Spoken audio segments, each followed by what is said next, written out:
High, কি অবস্থা সবার? আজকে চিন্তা করলাম সারাদিন কি কি করেছি সেটার একটা ছোটখাটো ব্লগ পোস্ট করি। এই মেঘলা আকাশ থাকলেও ওই দিনের দিনটা কিন্তু শুরু হয়েছিল এরকম কড়া রোদ দিয়ে। এরপরে অবস্থা খারাপ। কি রান্না করতেছো? লাউ চিংড়ি।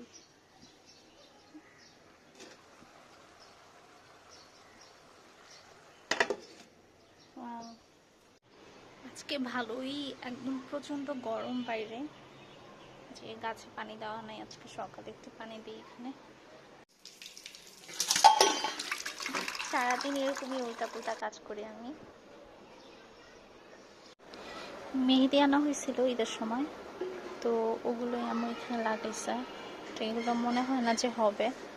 আম্মু মেহেদি গাছ লাগাতে খুব পছন্দ করে। একসময় আমাদের অনেক বড় সাইজের মেহেদি গাছ ছিল, তো ওইটা পরে আমাদের বাসা চেঞ্জের কারণে কেটে কেটে অন্য ভাড়াটিয়াদের দিয়ে আসছিল আম্মু। তো এরপর থেকে এখানে এসে আর লাগানো হয়নি।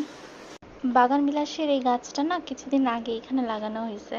ফুল ফুটলে ভালোই লাগবে দেখতে বেশ। আর আমার বোন এই যে রান্না করছে ছোট চিংড়ি দিয়ে লাউ।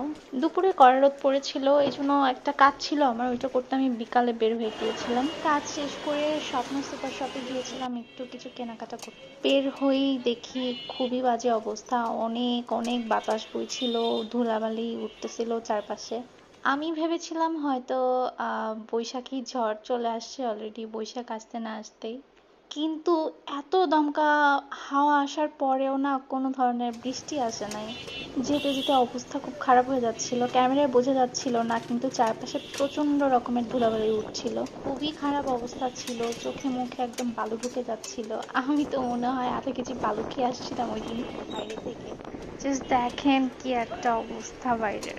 তো যাই হোক, অনেক বালু টালু খেয়ে তারপর আমি বাসায় চলে যাই। আমি অ্যাকচুয়ালি বের হয়েছিলাম ব্যাংকের একটা কাজে, ওইটা কমপ্লিট হয়ে গিয়েছে আলহামদুলিল্লাহ। এখন বাসায় এসে এই যে আমি রুই মাছ এনেছিলাম, ওইটাকে ফার্স্টে ধুয়ে নিলাম। ওয়েদারটা না বেশ ভাল লাগছিল, অনেক গরমের পর বিকালবেলা একটু ঠান্ডা ঠান্ডা লাগছিল। আকাশটা একদমই মেঘলা হয়েছিল, বাট কেন যে বৃষ্টি আসলো না এটাই আসলে আমি বুঝলাম না।